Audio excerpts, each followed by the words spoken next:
السلام علیکم ورحمۃ اللہ وبرکاتہ۔ بسم اللہ الرحمن الرحیم۔ آج کا جو ٹاپک ہے تجوید شارٹ کورس کے سلسلے میں وہ ہے ہمارا لحن۔ اب اس کے لفظی معنی کیا ہے لحن کے؟ وہ ہے غلطی، اور اصطلاحی معنی کیا ہے کہ قرآنی حروف کو قواعد تجوید کے خلاف اور غلط پڑھ لینا، یہ لحن کہلاتا ہے۔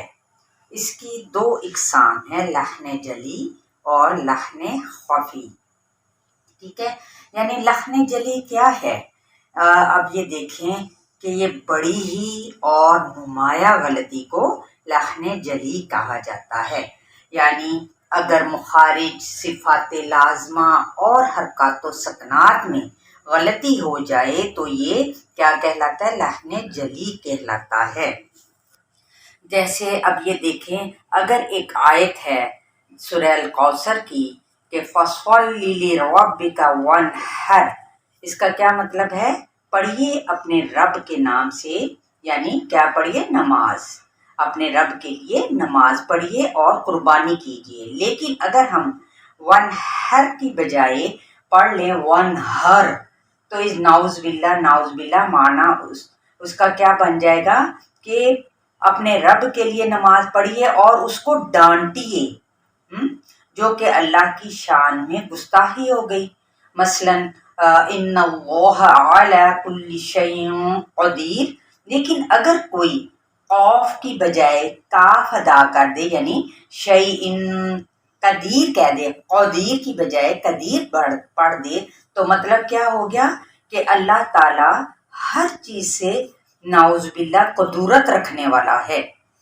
دیکھیں، یہ ہے لحن جلی کہ اگر ہم مخارج، صفات لازمہ اور حرکات و سکنات میں کوئی بھی غلطی کرتے ہیں تو دیکھیں معنی کیا ہو جائے گا؟ بالکل اس کے برعکس الٹا ہو گیا، ٹھیک ہے، جو کہ حرام درجے کا غلطی کہلاتی ہے۔ اب دیکھتے ہیں اس کی اقسام آپ کو پتہ چل چکا کہ لحن جلی اور نمبر 2 لحن خفی۔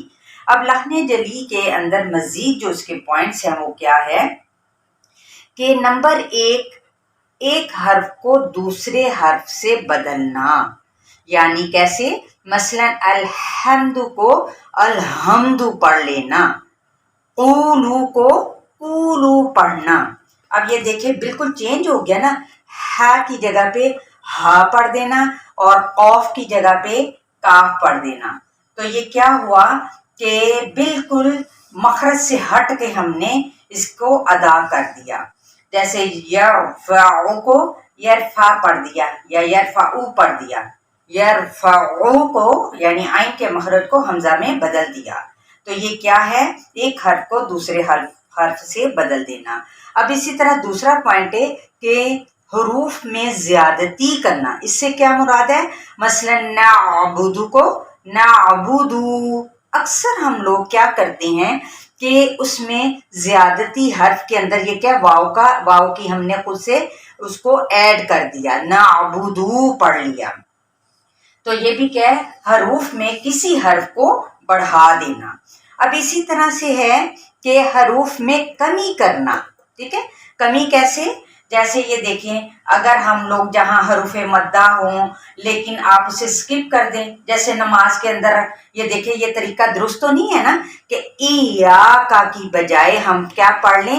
ایاکا، یعنی مد اصلی پہ الف ہی ڈراپ کر دی ہم نے، تو یہ کیا ہے؟ یہ غلط طریقہ ہو جائے گا، ایاکا پڑھ لینا۔ تو یہ بھی حروف میں کمی کر دینا، یعنی الف کو کم کر کے پڑھا، تو یہ اس سے مراد ہے۔ پھر ہے اگلا پوائنٹ، حرکات و سکنات میں تبدیلی یا پھر ساکن کو حرکت میں پڑھ لینا۔ اب اس کی کیا اگزامپل ہے؟ مثلا انعمتا کو انعمتو پڑھ دینا، یعنی زبر یا فتحہ کی حرکت کو ہم نے پیش میں یعنی ضمہ میں بدل دیا۔ یہ کیسے ہوتا ہے؟ بالکل ہم لوگ سب سے پہلے طریقہ یہ ہوتا ہے جو ہمیں سکھایا جاتا ہے کہ آپ جب بھی قرآن کو پڑھنے لگیں تو ایک پینسل اپنے ہاتھ میں لازمی رکھیں اور اس حرف کے اوپر رکھتے ہوئے آگے پڑھتے جائیں، تو انشاءاللہ تعالیٰ کوئی بھی مسٹیک نہیں ہوگی انشاءاللہ۔ تو اب یہ تا کی حرکت کو، زبر کی حرکت کو ہم نے پیش میں بدل دیا، تو یہ حرکات و سکنات میں تبدیلی ہوگی۔ اسی طرح ساکن کو حرکت میں پڑھ لینا، جیسے اہدینا کو کیا پڑھ دیا ہم نے، اہدینا پڑھ لینا، پتہ نہیں چلتا، اور ہم لوگ ایسے بہت ساری غلطیاں کر گزرتے ہیں کہ اہدینا کو اہدینا پڑھ لینا۔ پھر ایک اگلا پوائنٹ ہے اس کا کہ جو کہ لحن جلی میں آتا ہے، مخفف کو مشدد یا پھر مشدد کو مخفف پڑھ لینا۔ کیسے؟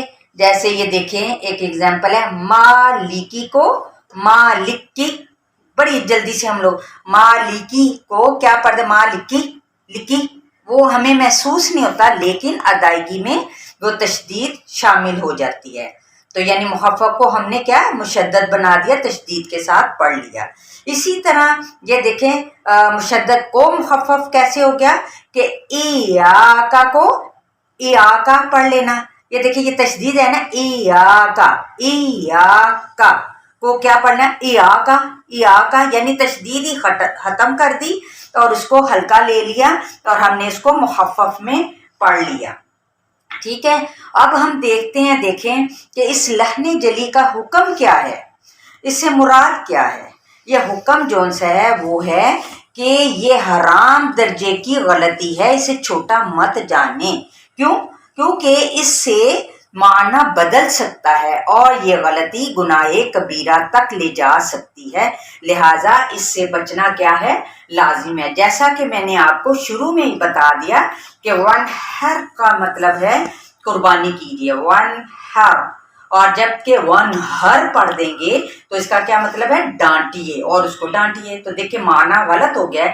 اسی طرح سے قدیر، قادر کا مطلب ہے اس کا یعنی قدرت رکھنے والا، اس کا مطلب ہے، جبکہ ہم قدیر باریک کاف سے پڑھ لیں تو کیا ہوگا، قدورت رکھنے والا، تو یہ حرام درجے کی غلطیاں ہو گئی نا۔ ٹھیک ہے، جیسے قلب، قلب کیا ہوتا ہے، دل، اور قلب کتے کو کہتے ہیں، تو کتنے یعنی ہم لوگ اتنی لائٹ ان چیزوں کو لیتے ہیں، تو انشاءاللہ تعالی آج کے بعد ہم نے اپنے مخارج کی ادائیگی کو درست کرنا ہے، اور اسی کا دوسرا پوائنٹ لحن خفی جون سا ہے نا، وہ انشاءاللہ تعالی ہم نیکسٹ ویڈیو میں دیکھیں گے۔ السلام علیکم ورحمۃ اللہ وبرکاتہ۔